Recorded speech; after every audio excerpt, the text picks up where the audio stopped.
Welcome back to Haunted Horror Stories. In today's episode, I'm sharing 7 true disturbing stories from the deep woods of Appalachia. These are tales of people who ventured into the ancient hollows and forgotten ridges and found something they were never meant to see. Make sure to hit that like and subscribe button and let me know where you're watching from in the comments. Story 1. The cabin sat about 4 miles back from the nearest dirt road, tucked into a fold of land, so deep the sun only hit it directly for maybe 3 hours a day. My Uncle Garrett had left it to me when he passed, along with about 40 acres of timber that nobody had touched in decades. I'd been meaning to check on the place for months. The lawyer said something about making sure the roof was still intact before winter, but I kept putting it off. Work was busy.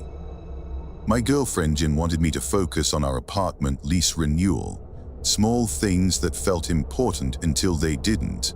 I finally drove out there on a Thursday in late September, took a half day off work, threw some tools in my truck, figured I'd patch whatever needed patching and be back before dark.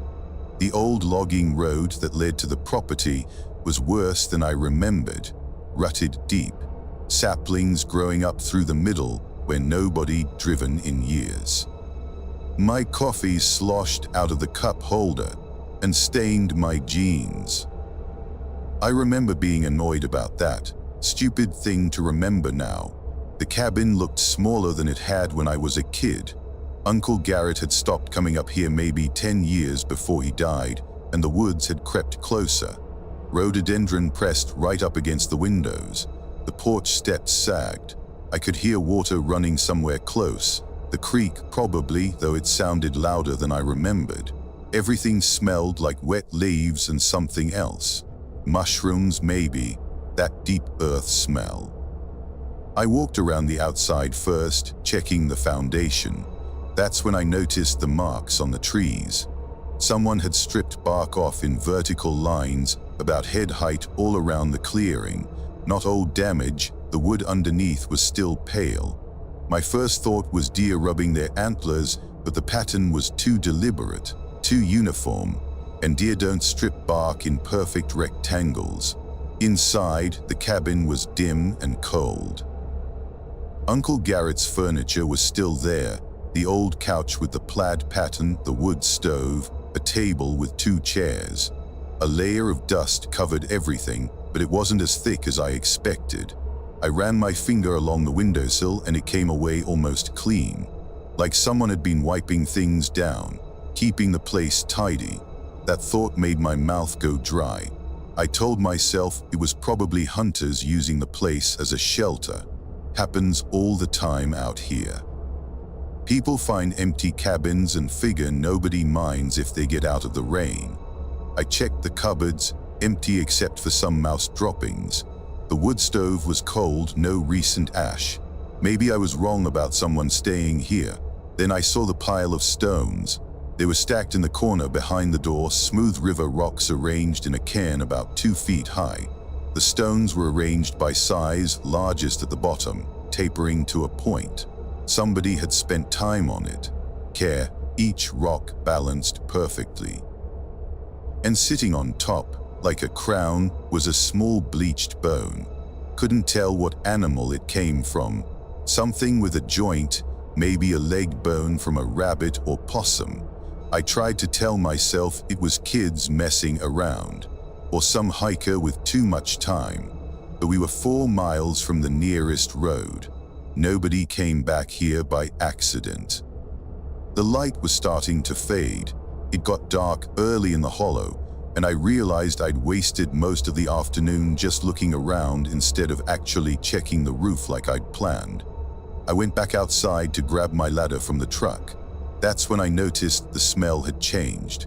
Not mushrooms anymore, something sweeter. Rotten sweet, like meat left in the sun.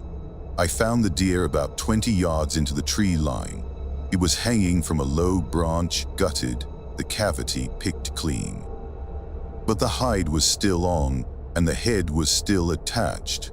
What made me stop and stare was how it was positioned. The deer was facing the cabin.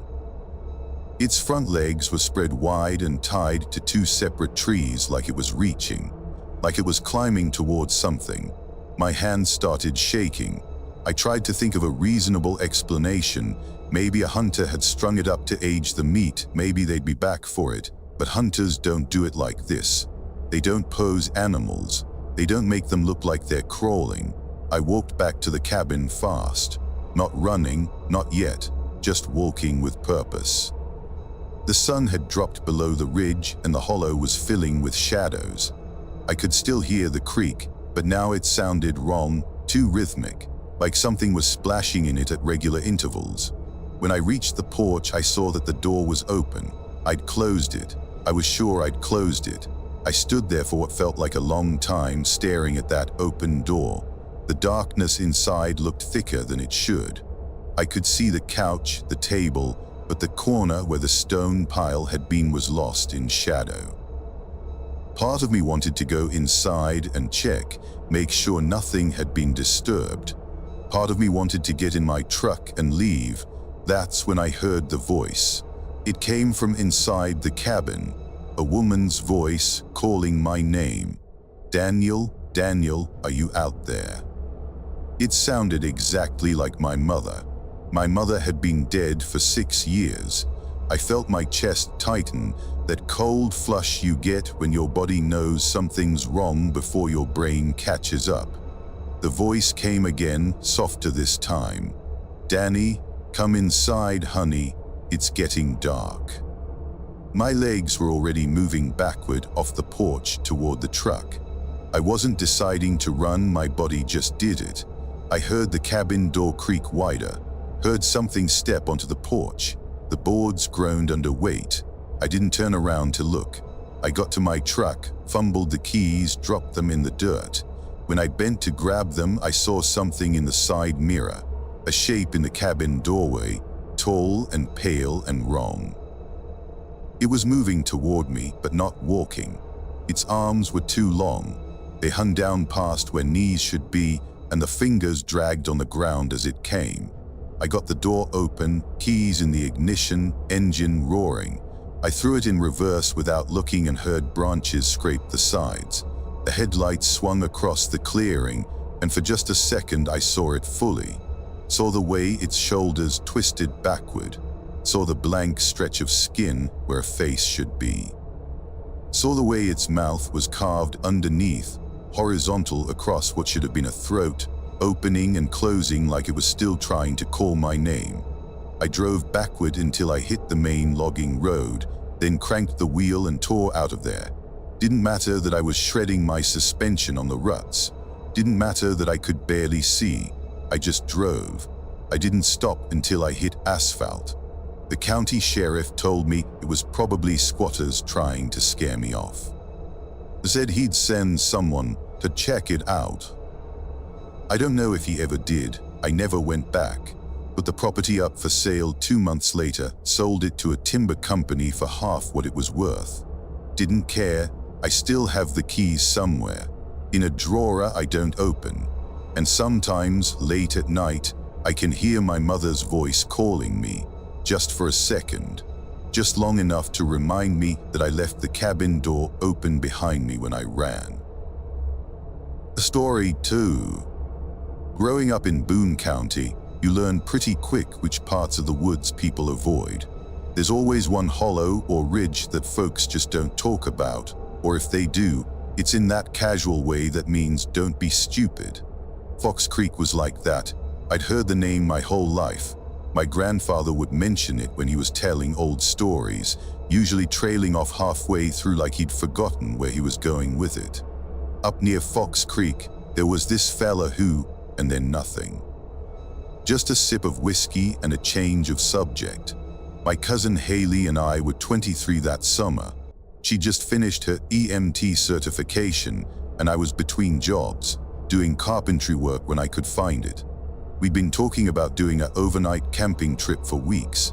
Nothing serious, just get away from town for a night, sit around a fire, pretend we were still teenagers without responsibilities. Haley found a trail map online that showed a nice loop up near Fox Creek. Pretty area, she said. Good views, only about 6 miles total. I should have paid attention when she mentioned the name. We started the hike around 2 in the afternoon. Late start, but we figured we'd be at the campsite by sunset, plenty of time to set up. The trail was well marked at first, blue blazes on the trees, clear path. The weather was perfect, not too hot. Haley was in a good mood, talking about some guy she'd met at work, and I was only half listening, enjoying the quiet between us. About 3 miles in, the blue blazes stopped. Not gradually, just stopped. One tree had a blaze, the next tree didn't, and after that we couldn't find another marker anywhere. The trail kept going though, so we followed it. Figured maybe the Park Service had just gotten lazy with maintenance. Happens sometimes in the less trafficked areas. The woods changed after that. Got older. The trees were massive. Oaks and poplars that must have been growing since before the logging companies came through. The canopy was so thick that even though it was still afternoon, everything had this green twilight quality. And it was quiet. No birds, no squirrels rustling in the leaves, just our footsteps and our breathing. Haley noticed it first.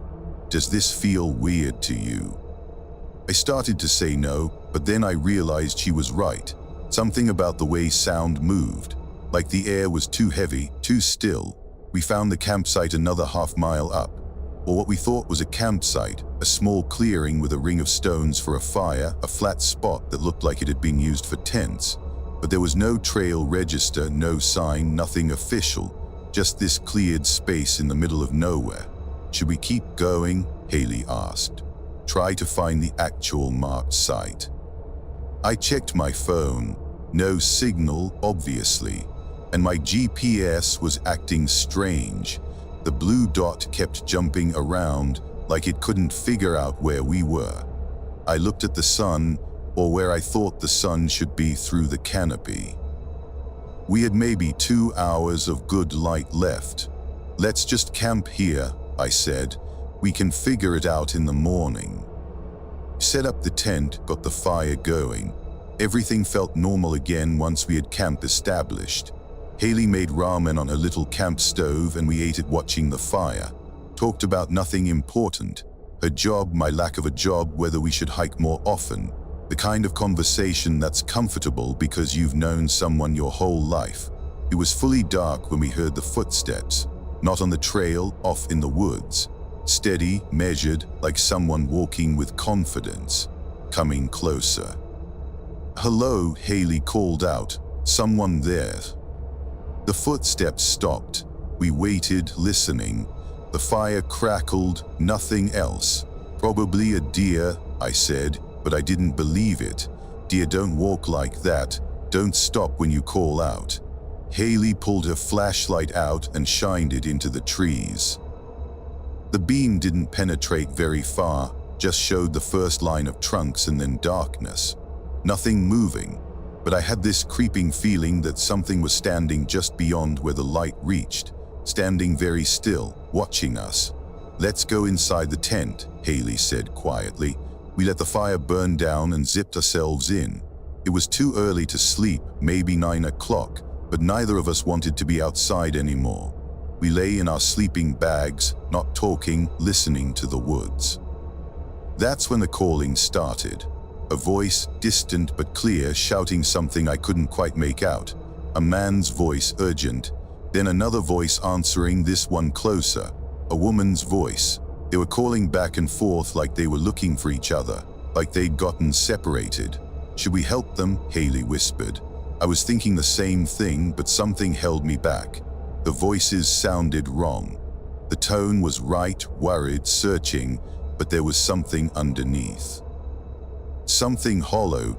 Hello, Haley shouted through the tent wall. Are you lost? Do you need help?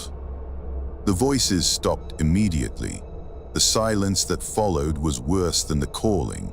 It was so complete it felt like pressure against my eardrums. I realized I'd been hearing crickets before without noticing, and now they were gone. Everything was gone. Then the footsteps started again. Closer this time, circling the tent, slow, deliberate steps. I could hear leaves crunching, sticks breaking, more than one set, maybe 3 or 4 different walkers, all moving around us in the dark. Haley grabbed my arm. "Isaiah," she breathed, "what do we do?" I didn't know. We were in a tent in the middle of the woods, with nylon between us and whatever was out there. Running seemed impossible. We'd be blind in the dark, probably break an ankle in the first 30 yards. Staying seemed equally bad. The footsteps stopped right outside the tent door. I could see the silhouette through the fabric. Someone standing there, tall, very tall. The shadow didn't move, didn't sway, just stood. I stopped breathing. Haley's fingers dug into my arm so hard I'd find bruises later. Then it crouched down. I watched the shadow compress, saw the shape of a head coming level with ours. I could hear breathing now, right on the other side of the tent wall. Slow, wet breathing. And underneath it, a sound I couldn't place at first. A soft clicking, rhythmic, like fingernails tapping. The tent wall moved. Pushed inward just an inch, like something was pressing a hand against it. The fabric stretched. I could see the outline of fingers, long fingers, too many joints. Haley made a small sound in her throat. The fingers drew back. The shadows straightened, and then it spoke. "Isaiah," it said in my grandfather's voice.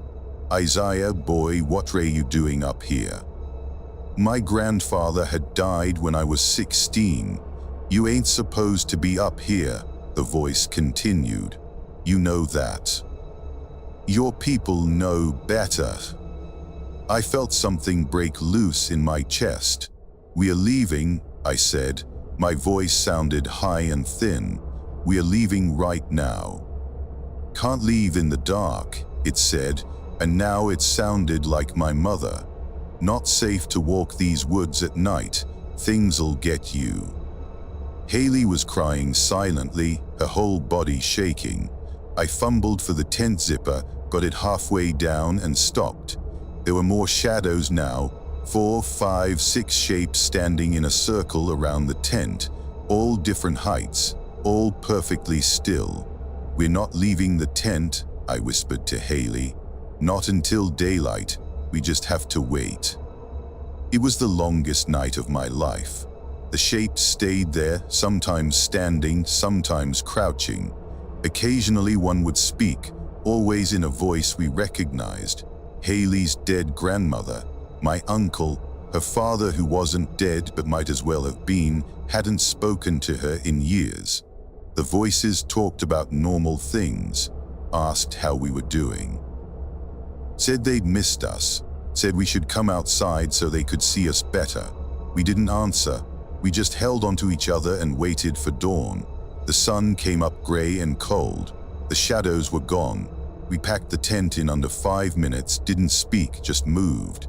When I pulled up the stakes, I found something underneath where the tent had been, a neat pile of teeth.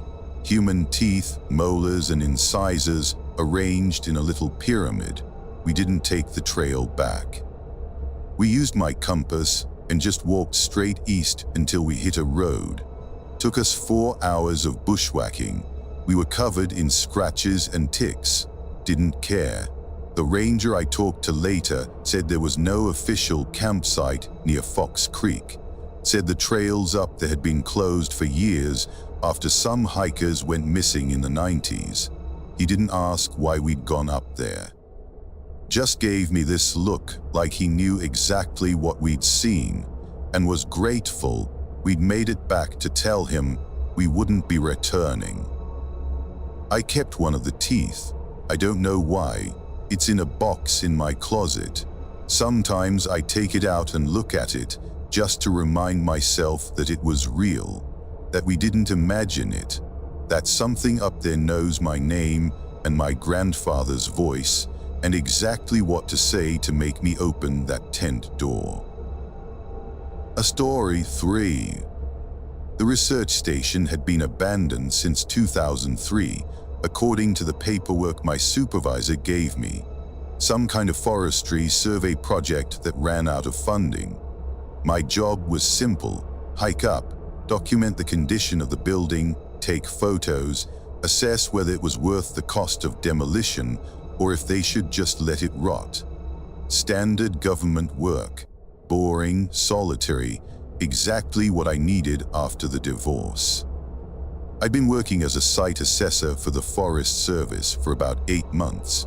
Usually it was old fire towers or ranger stations, buildings that had some historical value.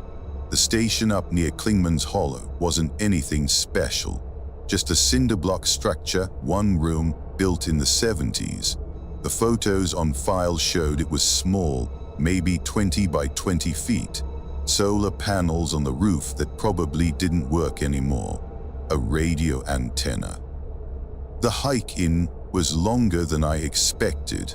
About 9 miles on an old service road that had degraded to barely more than a path. I'd started before dawn, figuring I'd get there by noon, do my assessment, and hike back out before dark. The morning was beautiful. Fog in the valleys, that perfect early October weather where everything smells like apples and wood smoke. I made good time.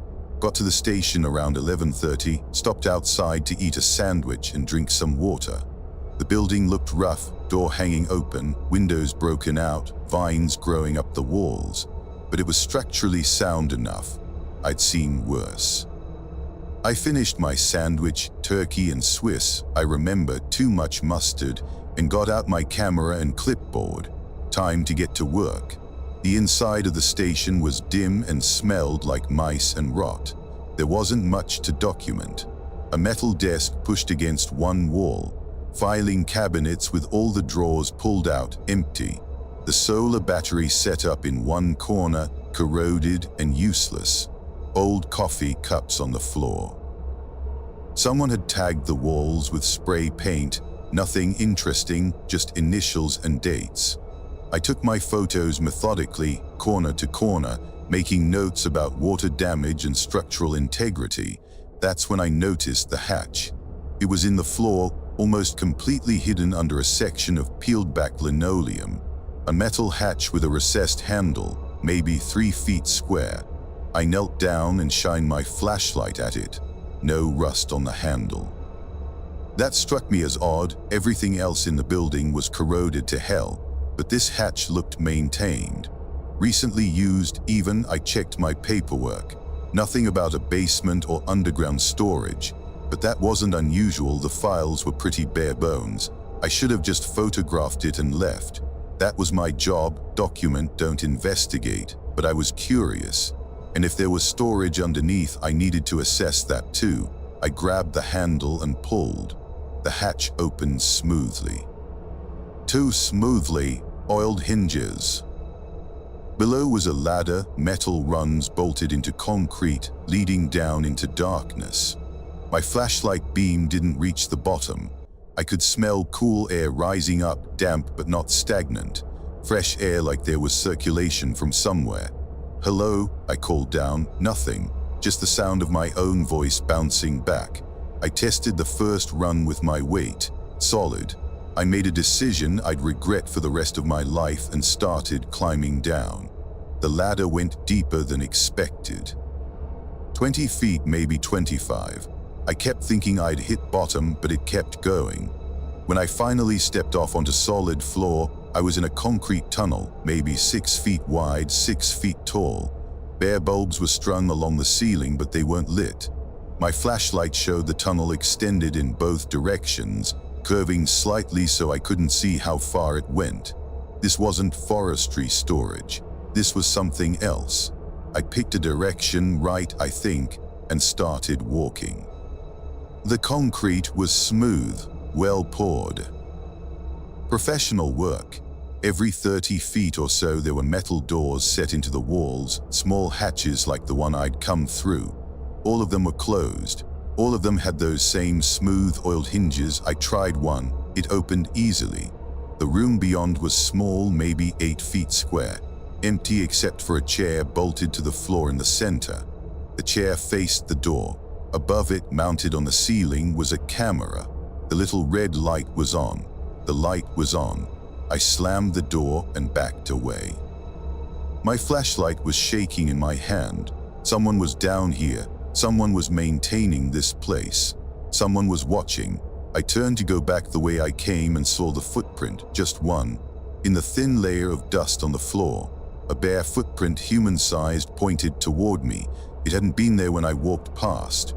I was sure it hadn't been there. I ran. I didn't care about noise. Didn't care about stealth. Just ran back toward the ladder, my flashlight beam bouncing wildly. I could hear other sounds now, distant mechanical humming, water dripping somewhere, and underneath it all, a sound like breathing. Not from one place, from all around. The tunnel was breathing. I reached the ladder and started climbing. My hands slipped on the rungs, sweat and panic. I could hear something below me now, footsteps on concrete moving fast, multiple footsteps, coming from both directions. I climbed faster than I thought possible, burst up through the hatch and kicked it closed behind me. There was no lock, no way to secure it. I shoved the metal desk over it, then the filing cabinets, anything heavy I could move. My heart was hammering so hard I thought I'd pass out. The desk shifted. Something was pushing from below. The desk lurched up an inch, then settled, lurched again. I could hear scratching underneath, metal on metal. I grabbed my bag and ran out of the building. Didn't stop running until I was a mile down the trail. Then I had to stop because I was going to vomit. I leaned against a tree and emptied my stomach, then kept walking, fast, looking over my shoulder every few minutes. The sun was still up. It was only 2 in the afternoon. I'd been underground for maybe 20 minutes. I got back to my truck around 6, drove straight to the ranger station in town, walked in covered in sweat and dirt, and told them everything. The ranger, older guy named Marcus, listened without interrupting. When I finished, he was quiet for a long time. Nothing in the files about underground construction, he finally asked. Nothing. And you said the camera was on? Yes. He rubbed his face. I'll make some calls. Don't go back up there. Don't tell anyone else about this. Just go home. I never heard back from him. I called a week later, and they said Marcus had transferred to another district. The new ranger had no record of my report. When I pressed, she told me the station near Klingman's Hollow had been demolished in 2008. There was no building there anymore, nothing to assess, but I'd been there.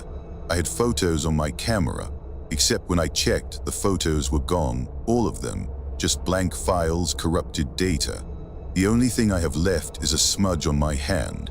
I noticed it when I got home that night, a dark mark on my palm where I'd grabbed the ladder rung.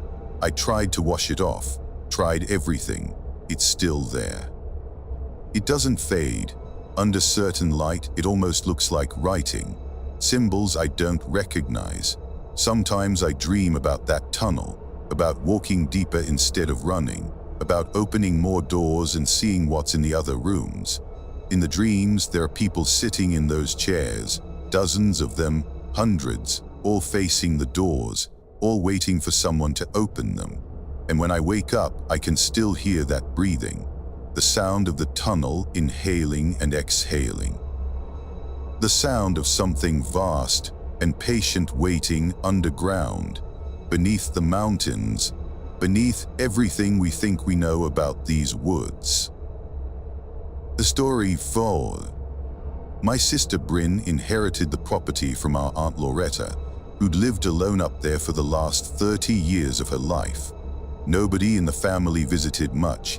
Loretta had always been strange, even before she moved to the mountains.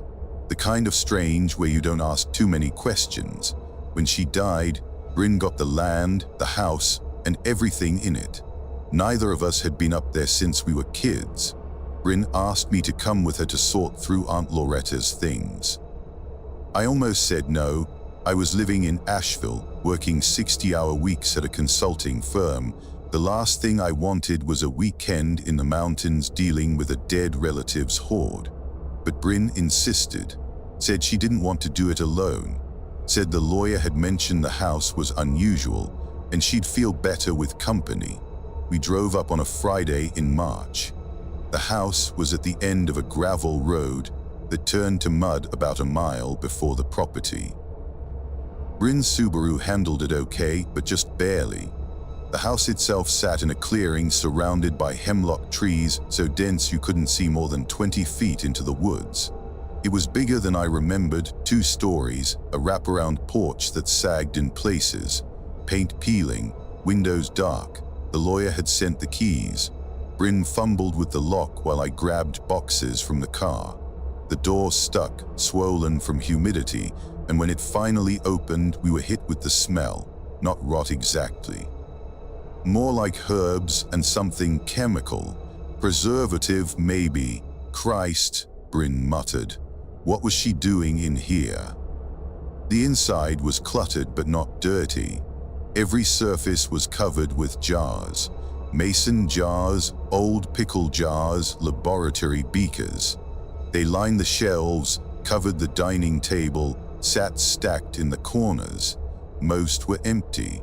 Some had liquids in them, amber, milky white, dark red. Labels written in Aunt Loretta's spidery handwriting. March 1998, Fox Creek Water. Do not open.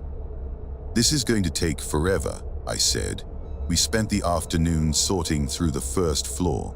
Most of it was junk, old magazines, broken furniture, more jars. Bryn found a photo album and we sat on the porch, going through pictures of Aunt Loretta when she was young. She'd been pretty once. Looked like Bryn, actually. Same dark hair, same strong jaw. As the sun started setting, we realized we hadn't checked the upstairs yet. Bryn volunteered to do it while I started carrying bags to the car. I was loading the 3rd box when I heard her call my name. Victor, you need to see this. Her voice had that tight quality that meant something was wrong. I dropped the box and went inside, took the stairs 2 at a time. Bryn was standing in the hallway, staring at a closed door at the end. I can't open it, she said. What do you mean? It's not locked. It just won't open. I tried the handle. It turned freely, but the door wouldn't budge, like something was pressed against it from the other side. I put my shoulder into it. Nothing. The door didn't give even a fraction of an inch. Maybe it's jammed, I said. Listen, Bryn whispered. I put my ear to the door. At first I didn't hear anything. Then I caught it, a soft sound, rhythmic, like breathing, slow, steady breathing from inside the room. Is someone in there? Bryn asked. Before I could answer, the breathing stopped. What replaced it was worse, a dragging sound, like something heavy being pulled across the floor. It moved from one side of the room to the other, then back, then stopped right behind the door. We both stepped back. We are leaving, I said, but now we are leaving now. We grabbed our stuff and headed for the car. It was almost dark. We'd spent longer than I thought. The hemlocks were black shapes against a purple sky. Bryn was fumbling for her keys when I saw the lights. Little points of light, dozens of them back in the trees, pale white, hovering about 6 feet off the ground. At first I thought they were fireflies, but they didn't move like fireflies. They were too steady, too uniform. Bryn, I said carefully, get in the car. She followed my gaze and froze. What are those? The lights were moving now, coming closer, gliding between the trees, perfectly silent. As they got closer, I could see they weren't lights exactly. They were reflections, dozens of pale faces catching the last of the daylight, all of them featureless except for 2 dark hollows where eyes should be. We were in the car before I remembered moving. Bryn started the engine, threw it in reverse. The wheels spun in the mud, caught, and we lurched backward. One of the figures was standing in the driveway. We were going to hit it. Bryn screamed and yanked the wheel. The car fishtailed, slammed into a tree, and the engine died. The figures were surrounding the car now. 8, 10, 12 of them, standing in a circle, perfectly still, those hollow eyes all pointed at us. Up close I could see they were wearing clothes, old-fashioned clothes, dresses and work shirts, rotted and stained. Their skin was white as birch bark. Their mouths were sewn shut with what looked like black thread. Bryn was crying, trying to restart the engine. It turned over, caught, died, turned over again. One of the figures placed its hand on the hood. Long fingers, too many joints, nails black and curved. The engine started. Bryn gunned it. We plowed forward, bouncing over roots and rocks, branches scraping the sides. I looked back and saw them all standing in the same circle, watching us go, not chasing, just watching. We made it to the main road. Didn't stop until we were back in town. Bryn's hands were shaking so hard she couldn't hold her phone. I called the lawyer, told him we weren't going back. Told him to sell the property as is. We didn't care about the price. We just wanted nothing to do with it. He was quiet for a moment. Then he said, "Your aunt left specific instructions. The property cannot be sold. It must stay in the family. If you refuse it, it passes to the next living relative. Then give it to whoever's next," I said. "That would be your cousin Emma's daughter. She's 7 years old." Bryn grabbed the phone from me. "Then what are we supposed to do?" "Your aunt left a letter," he said.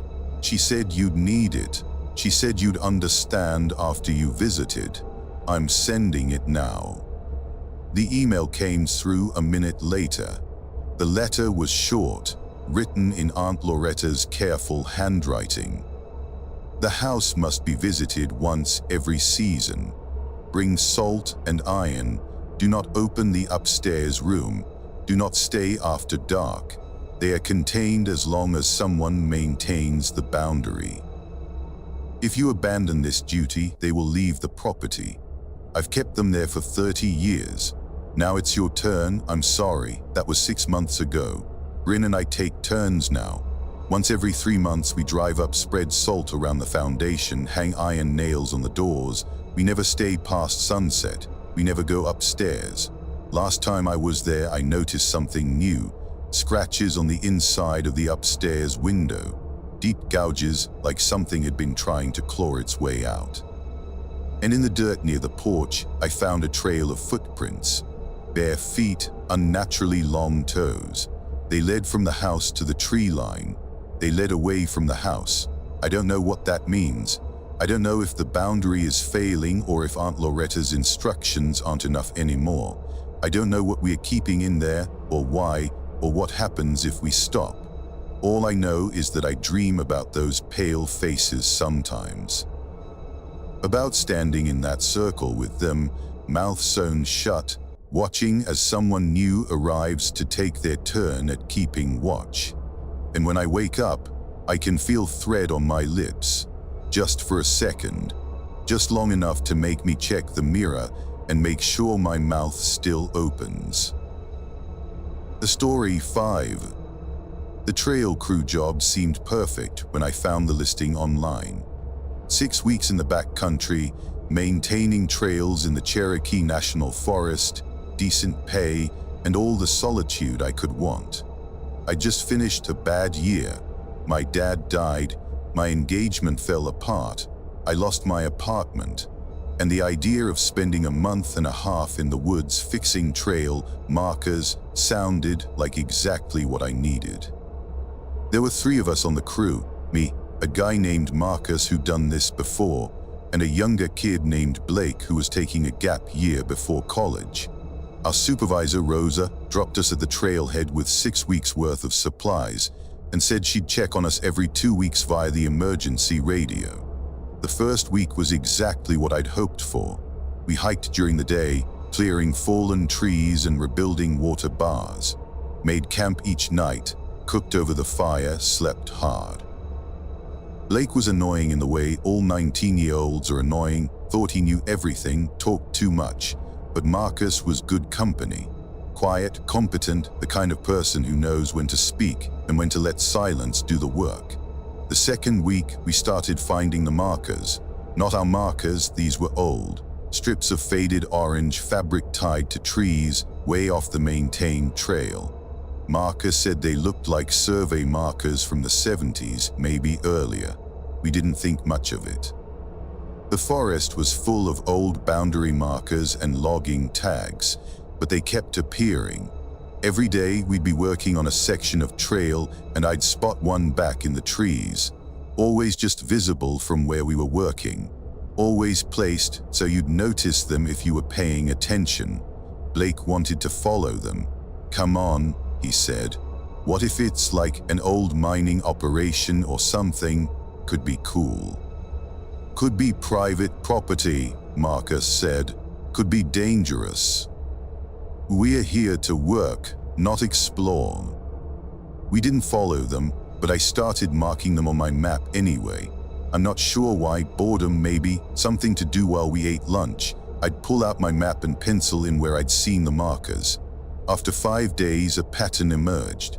They formed a rough circle, maybe 3 miles in diameter, with our work area right in the center. "That's weird," I told Marcus that night, showing him the map. He studied it for a long time. "Yeah," he finally said, "that's weird. Should we tell Rosa when she checks in?" "And tell her what? That we found some old surveyor flags. She'll think we're bored." That night I woke up to Blake shaking my tent. "Tessa, wake up. You need to hear this." I unzipped the tent and climbed out. It was maybe 3 in the morning, the moon bright enough to cast shadows. Marcus was already up, standing at the edge of camp, listening. At first I didn't hear anything. Then I caught it singing, far off but clear. A woman's voice, high and sweet, singing something that sounded like a hymn. No words I recognized, just melody. "Is that a radio?" Blake asked. "No," Marcus said. "That's someone out there." We listened until the singing stopped. Must have been 10 minutes. When it ended, the silence that followed felt heavy. Wrong. Marcus went back to his tent without saying anything. Blake and I stood there for a while waiting for it to start again. It didn't. In the morning, Marcus was gone. His tent was still there. His sleeping bag, his pack, everything except Marcus himself. We searched the area around camp, called his name until our voices gave out. Nothing. Blake wanted to keep searching, but I convinced him we needed to radio Rosa. We hiked back to the designated check-in point where we'd left the radio. It took us 3 hours. When we got there, we found the radio smashed. Someone had taken a rock to it, cracked it into pieces too small to repair. Blake's face went white. "What the fuck?" "We hike out," I said. "Right now, we follow the trail back to the trailhead and we get help." We packed what we could carry: water, food, first aid kit. I left everything else. We started hiking at a pace that was almost a run. The trailhead was 2 days away if we pushed hard. We could do it. We'd be fine. By midday, we were lost. It didn't make sense. We were following the blazes, staying on the marked trail, but nothing looked familiar. The terrain was wrong. We should have been descending into a valley, but we were climbing a ridge. The blazes led us in a direction that didn't match my map. "This is wrong," Blake kept saying. "This is all wrong." We kept going. What else could we do? The trail led somewhere. We just had to follow it. We walked until dark, made camp in a small clearing. Neither of us wanted to stop, but we couldn't hike in the dark. We didn't make a fire, just huddled in our sleeping bags, listening to the woods.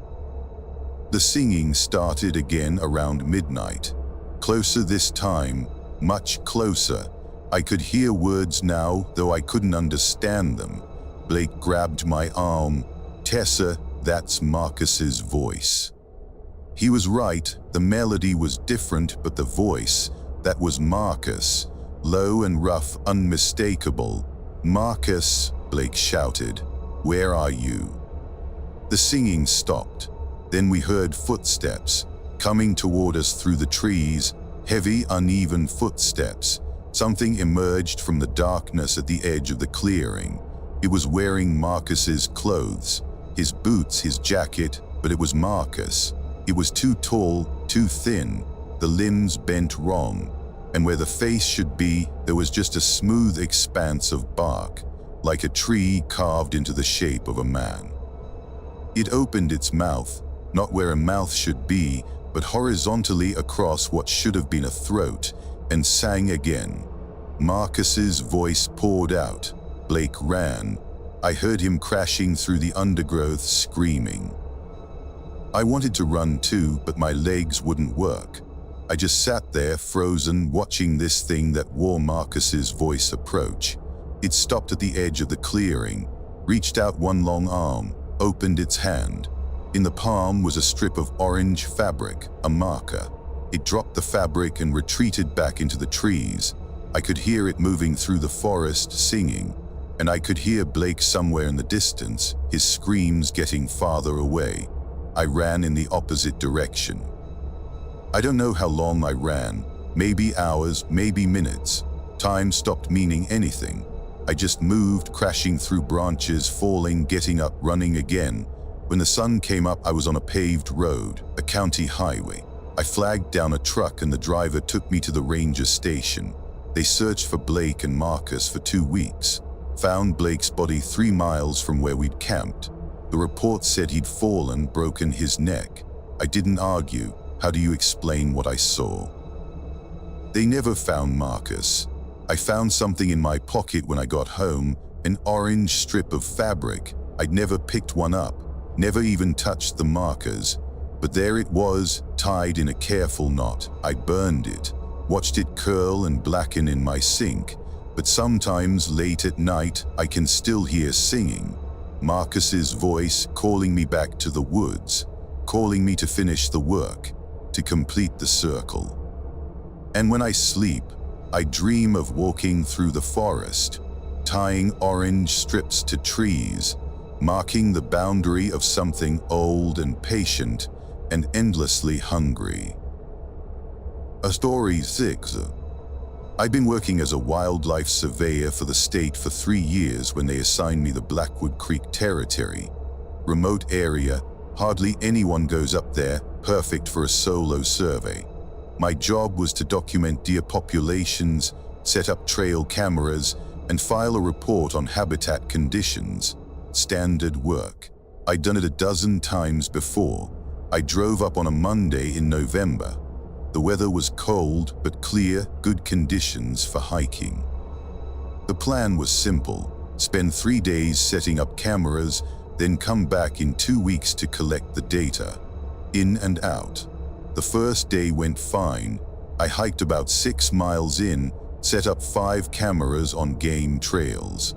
The second day, I pushed deeper into the territory. That's when I found the shrine. It was in a small hollow, just off what might have been a trail once. Someone had built a cairn about 4 feet tall, and woven into it were all kinds of objects, rusted tools, deer antlers, strips of cloth and bones. Lots of bones. All bleached white, arranged in patterns I didn't understand. My first thought was hunters, some local tradition maybe, but the construction was too deliberate, too careful, and the bones were arranged in shapes that looked almost like writing, symbols that made my eyes hurt if I looked at them too long. I took a few photos and moved on, set up 3 more cameras, made camp near a stream as the sun was setting. I woke up around 2 in the morning to something moving outside my tent. Not walking, dragging, something heavy being pulled across the ground. I lay there listening, not moving, barely breathing. The dragging sound circled the tent once, twice, then stopped. I waited for what felt like an hour. Finally worked up the courage to unzip the tent and look outside. My backpack was gone, not just moved, gone, along with my food bag which I'd hung from a tree branch. The rope was still there, cut cleanly, but the bag had vanished. I searched the area with my headlamp. Found drag marks in the dirt leading away from camp. Deep furrows like something had been pulled with considerable weight. I followed them for about 30 yards before they disappeared into a dense thicket of rhododendron. I stood there in the dark, trying to decide what to do. Going into that thicket at night seemed like suicide, but my food was gone. My GPS was in that pack, my emergency beacon. I went back to the tent and waited for dawn. In the morning light, I followed the drag marks again. They led through the thicket to a small clearing I hadn't noticed before. In the center of the clearing was a hole, not a natural hole, this had been dug. Recently, the earth around the edges was fresh and dark. The hole was maybe 3 feet across and dropped straight down into darkness. I shined my light into it. Couldn't see the bottom, just blackness that seemed to swallow the beam. My backpack was lying at the edge of the hole. I approached carefully, watching the tree line, listening for any sound. Grabbed the pack and stepped back. Everything was still inside, GPS, beacon, phone, nothing taken. Why drag it all the way out here just to leave it? That's when I noticed the other holes. They were all over the clearing. Maybe a dozen of them, all the same size, all dropping straight down.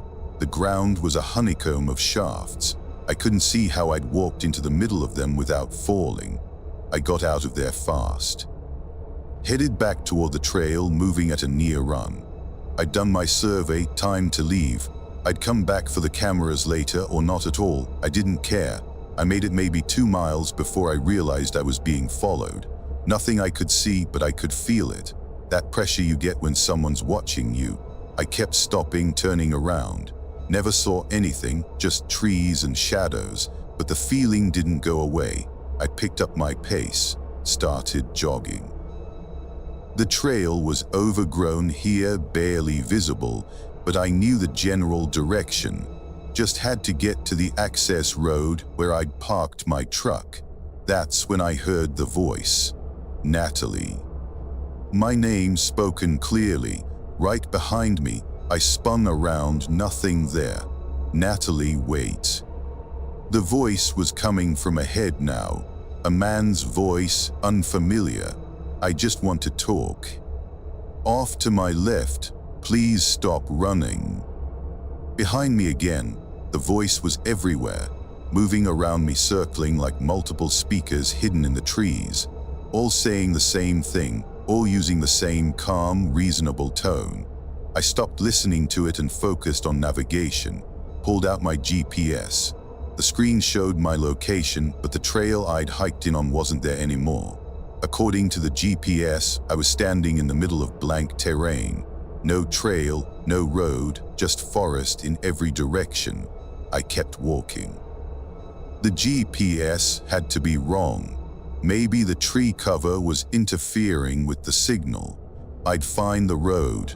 I had to find the road. The sun was setting when I found the shrine again, the same one I'd photographed that morning. But that was impossible. I'd been walking away from it all day. I'd been moving west toward the access road. I couldn't have circled back.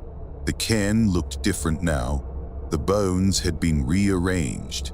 They spelled something, 3 words I could read clearly. Stay with us.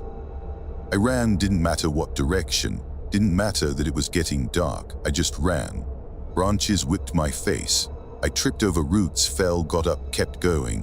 The voice was still with me, sometimes ahead, sometimes behind, always calling my name. I don't know how long I ran, maybe an hour, maybe more. When I couldn't run anymore, I collapsed against a tree, gasping for air. My legs were shaking, my lungs burned. That's when I saw the light, artificial light. Flashlights maybe, or headlamps. Multiple sources moving through the trees, coming toward me. Help, I screamed. I'm here, help me.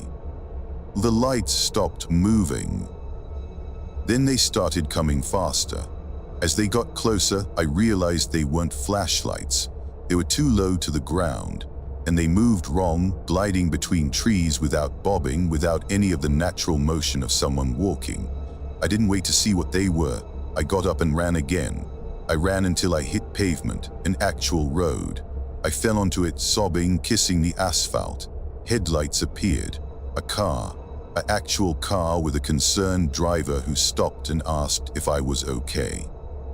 I was 12 miles from where it parked my truck, 12 miles in the wrong direction. The driver took me to my vehicle, drove slowly beside me the whole way because I didn't want to get in his car. I don't know why, I just couldn't make myself close the door and sit in that enclosed space. My truck was fine, untouched. I got in and drove straight to the regional office, told them I was done, told them someone else could finish the Blackwood Creek survey. They asked why. I didn't explain. Just turned in my equipment and walked out. I found something in my jacket pocket 3 days later, one of the bones from the shrine, small, white, carved with symbols. I didn't remember taking it, didn't remember even touching the can. I threw it away, took out the trash immediately. But when I woke up the next morning, it was sitting on my nightstand. I don't live in that apartment anymore. I moved to the city, as far from the mountains as I could get. I work in an office now. Climate control, fluorescent lights, no windows. The bone is in a storage unit, locked in a box, locked in a larger box. I pay the fee every month and I never visit, but sometimes I dream I'm back in those woods, standing in that clearing, looking down into one of those holes, and I can hear something down there, something climbing up, getting closer. And when I wake up, my shoes are covered in dirt. Fresh dirt, dark and damp, the kind you find in the mountains. The kind you find at the bottom of a hole. A story 7. The cabin belonged to my boyfriend Liam's family, though he said they hadn't used it in years. His grandfather had built it back in the 60s, before the national park absorbed most of the surrounding land. Technically, it was private property, grandfathered in, but it was surrounded by wilderness on all sides. The nearest neighbor was probably 7 or 8 miles away.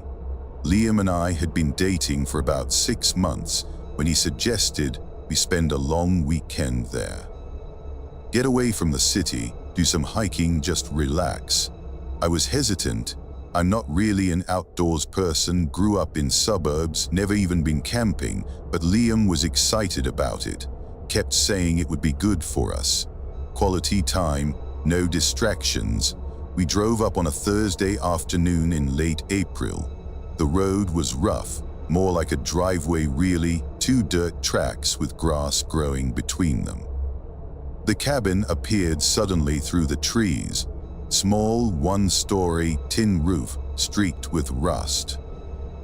It looked exactly like you'd imagine an old mountain cabin would look, almost quaint. Inside was one main room with a kitchenette, a bedroom barely big enough for the bed, and a bathroom that probably hadn't been updated since the place was built. No electricity, no running water.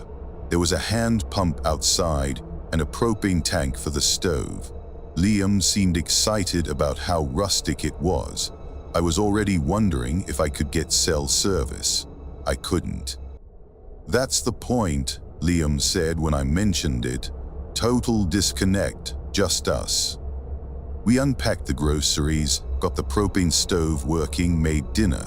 It was nice, actually, quiet. Liam was in a good mood, laughing more than usual. We played cards by lantern light, drank wine from the bottle, went to bed early. I woke up sometime in the night to Liam getting dressed. "Where are you going?" I asked. "Heard something outside, going to check." "What kind of something?" "Probably just a bear getting into the trash." "Go back to sleep." He went outside. I lay there listening to his footsteps on the porch, then nothing. After a few minutes, I got up and looked out the window. The moon was bright. I could see the clearing in front of the cabin, the pump, the tree line. No Liam. I waited. 5 minutes, 10, He didn't come back. I pulled on a jacket and went outside. Liam. No answer. I walked around the cabin. He wasn't there. I called his name louder. Still nothing. The woods were completely silent. No night sounds, no crickets or owls, just silence. I went back inside and waited. Told myself he'd probably just gone for a walk. Maybe he couldn't sleep. He'd be back soon. An hour later, he came back. He opened the door, stepped inside, and stood there looking at me, not saying anything, just looking. "Where were you?" I asked. I was worried. "Just walking. For an hour. Lost track of time." He went to bed without washing his hands or taking off his boots. Just lay down on top of the covers and closed his eyes. I stood there feeling uneasy in a way I couldn't articulate. Something about the way he'd looked at me, like he was trying to remember who I was. In the morning, he seemed normal. Made coffee, kissed me, apologized for worrying me. We spent the day hiking a trail that looped through the woods. Liam pointed out trees and birds, told me stories about coming here as a kid. Everything felt fine. That night, it happened again. I woke up to him getting dressed. Same thing, heard something outside, going to check. This time I pretended to be asleep and watched him leave. Counted to 60, then got up and followed. He was standing in the clearing about 30 yards from the cabin, completely still, just standing there facing the woods. I almost called out to him, but something stopped me. The way he was standing, too straight, arms at his sides, head tilted at a weird angle, like a puppet on strings. I watched from the porch. He didn't move, didn't look around, just stood there. Then the tree line moved. Not the trees themselves, something in them, shapes. Multiple shapes, pale in the moonlight, stepping out from between the trunks. They formed a loose circle around Liam. 7 or 8 of them. They didn't look human, too thin, too tall. They moved in this synchronized way, all shifting at the same time, all tilting their heads at the same angle Liam's head was tilted. I should have run inside, locked the door. But I couldn't move, I just watched. One of them approached Liam, reached out and touched his face. I saw Liam's head move under its hand, turning from side to side like it was examining him. The other figures stood in their circle, perfectly still, watching. This went on for maybe 10 minutes. Then, as if following some unspoken signal, they all stepped back, retreated into the trees, disappeared. Liam stood there alone for another minute. Then he walked back to the cabin, came inside and went to bed. Same as the night before, didn't wash, didn't undress, just lay down. In the morning, I told him what I'd seen. He looked at me like I was crazy. "You had a nightmare," he said. "I never went outside last night." "Yes, you did. I watched you." "Simone, I slept straight through. You must have dreamed it." But I knew I hadn't. I knew what I'd seen. And there was dirt on his boots, fresh dirt, still damp. I told him I wanted to leave. He got upset. Said we'd planned this trip for weeks. We'd only been here 2 days. Why was I being like this? He didn't raise his voice, but there was something cold in his tone, something that made me not want to argue. "Fine," I said. "One more night." I didn't sleep that night, just lay there in the dark, listening. Around 3 in the morning, Liam got up. I kept my eyes closed, listened to him dressing, heard the door open and close. I got up and locked it behind him. I stood at the window and watched. He walked to the same spot in the clearing. The shapes emerged from the woods, formed their circle. But this time they didn't just examine him. They moved closer. Their long arms reached out, touching him. His face, his chest, his arms. Liam stood there letting them. Then one of them opened its mouth. I could see the dark oval from where I stood and breathed something into Liam's face. A cloud of white vapor that he inhaled. His body went rigid. The shapes held him upright while he convulsed, then went still. When they released him, he fell to his knees, stayed there for a long time. The shapes watched. Eventually he stood up, and when he did, his movements were different, smoother, more deliberate. He walked back to the cabin, tried the door, found it locked. "Simone," he called, "open the door." I didn't answer.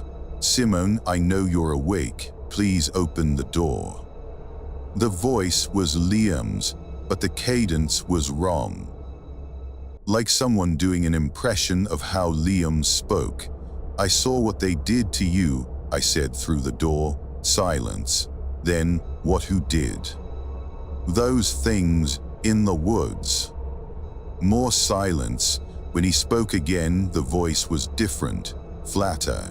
"You should open the door, Simone. It's cold out here." "No. You can't stay in there forever." "I'll wait until morning, then I'm leaving. Your car keys are in my pockets." My stomach dropped. He was right. We'd driven in his car, the keys were with him. I heard him sit down on the porch, heard the boards creak. "I'll wait," he said. I spent the rest of the night sitting against the door, a kitchen knife in my hand. As soon as the sun started coming up, I heard him stand, heard his footsteps walking away from the cabin. I looked out the window and saw him standing in the clearing again, same spot as before.